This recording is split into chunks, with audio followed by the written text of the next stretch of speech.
What's going on, and welcome back to Knife Life VDC. Got a real quick overview slash review for you guys today, and it is over something I've been trying to get my hands on for months, the Miguron Keryx 2. I've been wanting to check, like I said, this knife out for months. I liked the way it looked. I think I originally saw it on G-Ball Vision's YouTube channel, and I really just liked the way it looked from the get-go.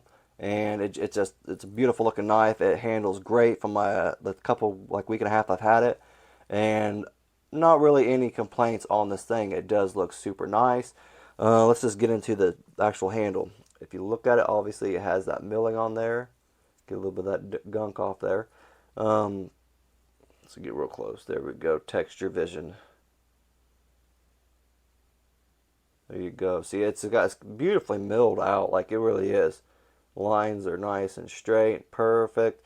Titanium, obviously, and it also has that titanium pocket clip. It is not reversible, so lefties, I apologize in advance. That kind of sucks, I know. Yeah, I always like a reversible pocket clip just because, people are left-handed also. My dad's left-handed, so I like a left-handed pocket clip, just in case. Um, it is a nice pocket clip, though, overall. It really is. It's not too shabby. Obviously, like I said, it's titanium. We'll check the screws out for it later because it doesn't look like it's any T6 on here. I'm not sure. I'm not quite sure. But let's check out that blade right there, though. It is a Warncliffe slash sheep's foot. I don't know. I would almost say it's more sheep's foot, not quite Warncliffe because of the way it kind of falls and everything. But I'm gonna say sheep's foot. Looks pretty good though. I like the way it looks. It kind of reminds me almost of the S-Tau in a way, kind of ish, if you know what I mean. But it does look also like it's just like it's its own, obviously. This great blade shape. It is M390, as you can see right there. I do like M390. It's one of my. It's up there on the list I like, but I like LMAX and Van X just a hairball better. But M390 it's a great steel also. I do like it, and I haven't had any problems with it either.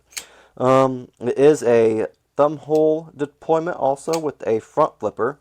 Um, the front flipper it is nice. I really like it. It does have this like a little notch out. I think I like the Thunderbird front flipper just a hairball better. But what I did like about this also, it has jimping going all the way around it. So you can really kind of get on there and not have to worry about it. Um, you can flip it from kind of like the top of it because that jimping really helps. Or you can kind of do it from like the side up there and then flip it right open. No problems. So it opens up both deployment methods very, very well. It is a liner lock, obviously, as you guys have probably already seen. I like it. I think it just needed broken in a little bit. It was a little stiff at first, but it definitely is kind of broken in and smoothed out a little bit. Let's check out the screws real quick for you before I forget. Because it does look like they're all T8, and I can't remember if I did check them out on the first impressions. T8, T8. Yep. See, that right there is what I really, really like. I like that it's T8. Everything on it's T8. Like T6, they just strip easy. I've always heard nightmares about people stripping T6 screws out. And so that's always like a blessing, I think, when you have T8, obviously. One thing I didn't figure out is why there's a hole right there. I don't know what's that about. I forgot to look it up before I did the video, obviously, because I was curious. I've been curious about it. I just don't have time. I guess when I have time, I don't remember to do it, obviously. But, yeah, I don't know what that necessarily is for. It does not have a spot for your lanyard, so if you're like, put a lanyard on your knives, obviously there's not a spot for that. You do have your back spacer right there, which is all titanium, a nice little texturing or just little design right there for it. Let's measure that real quick too for you, if I can find it. There we go. The blade length, cutting edge is just a hairball over 3 inches. Just a hairball. The overall length of the knife is about 7 3/4 or 7.75. So it's not a bad knife, not a bad size. Good one in your hand, and I would have to say. If you have bigger hands, you still have room right there, as you can see. And you can choke up also, which is phenomenal. Love when you can have that nice choil right there that you can choke up on it. Especially for people with bigger hands, you know, you're good to go. Wish the jimping came out farther though. That's one thing I didn't care for. They have the jimping for the front flipper, and I think that's the main design of it, because when I use it, like when I use the knife, like I don't, it's right there. Here, let's put it right here, right there at the end of my finger. That's where the jimping's at. And when I choke up on it, I miss it completely. So it's kind of like, what's the point of that jimping other than for the front flipper? So it's kind of, it's not a make or break it thing, you know. Obviously, I could still use it. I still really, really like this knife. I still want to get my hands on like my own, my very own, without having to borrow it or lend it from anyone, or White Mountain Knives, because they are awesome and they lend me stuff.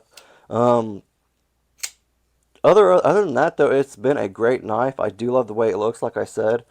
Let's check the weight real quick for you guys. I don't think it's too chonky. I don't know if actually I didn't show you guys to see if it's not really skeletonized too much. It is a little bit. Let's see if I can show it to you guys on this side. You can kind of see it.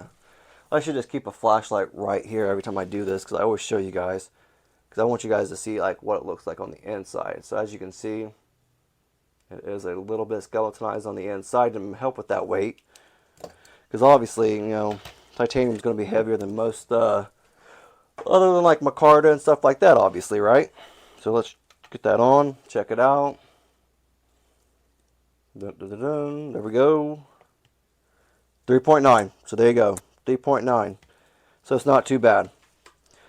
I really wonder how much weight actually comes off these knives when they do that. Like when they do that little milling on the inside. I wonder how much it actually comes, like, weight wise. I'm always kind of curious about that.